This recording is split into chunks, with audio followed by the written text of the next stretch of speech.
I'm split testing. I'm doing, and she's like, "Girl, if you don't just put that stuff out there, and that's what we need for you to do, to put it out there." Lydia's sitting on 40 GPT. I think I'm sitting on like 500 covers that need to go out in the world. But for a long time, like I said, I was convinced that I was supposed to be in the background and not in the foreground, Taylor. That my job was to help others become great rather than me being great. And now when I had to shift that mindset, it was hard and it was scary because putting myself out front meant that people would see me. But if I put somebody else out front, I could be the puppet master behind the scenes and nobody would know it was me playing the games and me moving the pieces. And I was still making money, but I was moving the pieces, all the chess pieces all around the board.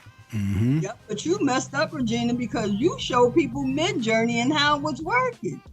Right. That's what you did. Like, when I got on Midjourney, it was Discord, Mm-hmm. I'm like, I didn't like a lot of the stuff it was giving me, like, I don't want that. So I try again. And I keep trying, putting different pictures, not realizing how many pictures was actually being generated because I was like, whatever, I'm going back to chat. Yeah. So when we're looking at you and Midjourney Alpha, I'm like, well, what's that? I never heard of Midjourney Alpha. Hold on, what's going on? Mm-hmm. Seeing your pictures, I'm like, oh my God. Well, I can't believe. Wait, Midjourney does that? Yeah. I said, wait a minute. You was like, yeah, go to Midjourney Alpha. And I'm like, hold up. Let me go to Midjourney Alpha.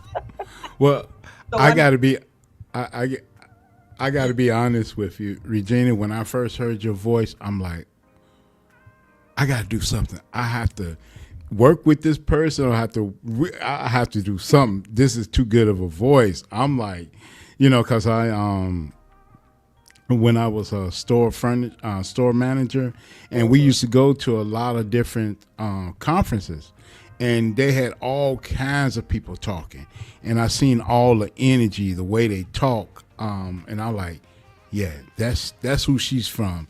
And then when I met Taylor Made, and she had all that energy, I'm like, oh my goodness, I could not believe it. I'm like, yeah. So yeah, it just, the pieces are coming together. We just got to be ready for it. Sometimes you got to take that shot no matter what. Even if you have to close you close your eyes and swing, just close your eyes and swing. You never know. You're going to get a knockout. Yeah. I mean, I think the most amazing thing is all of the people who are here and that are still just day by day by day by day putting one foot in front of the other. That's Even it. though sometimes putting that foot in front of the other, Taylor, I know it's hard. Mm-hmm. Things in life happen. Like I tell everybody, my father, I will tell you, my father prepared me for his passing. Right? He came, he sat me down, we went over all the bills, he turned things over to me. I understood how to take care of things after my father had passed, because I think he knew he was going to pass. He sat me down. For months we were going over stuff before he passed. Right? I wasn't prepared for my mother.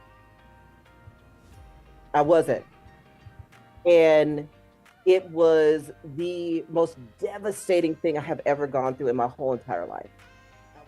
And I'm still recovering from it because my mother and I were like, when my dad passed, it was the three of us, myself, my mom, my son, and myself. That's it. Three amigos moving through life. Then my Aunt Shirley came, and she stayed with us until my mom. A month before my mother passed, my Aunt Shirley left and went back to Atlanta. And I was sitting in this house thinking I shouldn't be here. My mom left the house to me, and I was like, oh, I got to sell this house. I shouldn't be here. This was my mom's house.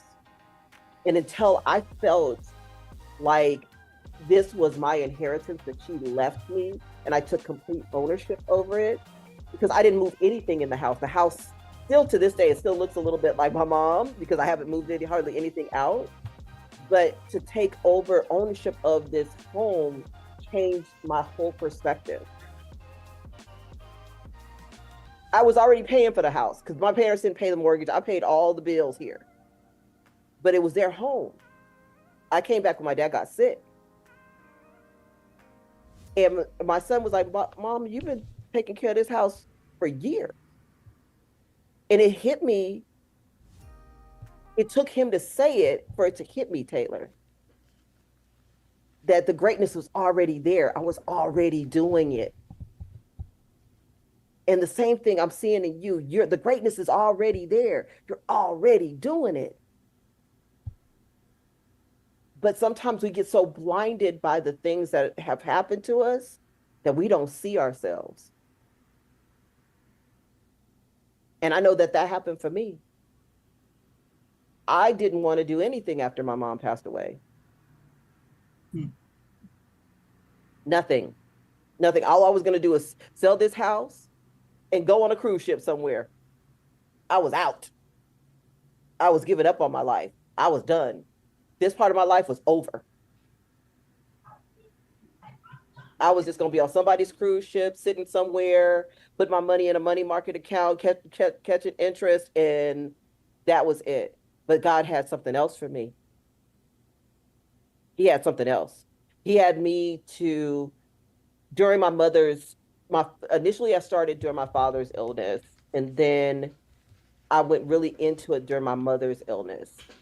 When I went into Midjourney. Midjourney saved my life. Because I was sitting at the hospital with my mom and she wasn't doing well. I would be on those calls with Hatane and Misha. And nobody knew the whole time. My mother would be on a bed or she would not be doing well. And she would wake up and she's like, oh, you doing your art? You doing your art? And I was like, yeah, mommy, I'm doing my art. And it saved me because I would be at the hospital for hours and hours at a time. And I would come on, I would smile, and nobody would know. But that's how I learned Midjourney, is because I would show it to my mother, right? I would show it to my mom, and she would be so happy about it. It was the thing. It was the thing. And I just really, really, I loved what I did. I loved it. I loved her so much and I miss her terribly, but she was the one that helped me to see what God had for me as she was leaving. Mm-hmm. So just know that greatness that you have in yourself is still there. You are able to move forward with this because this is your season. This is your thing. This is God's gift to you. Nobody else. To you.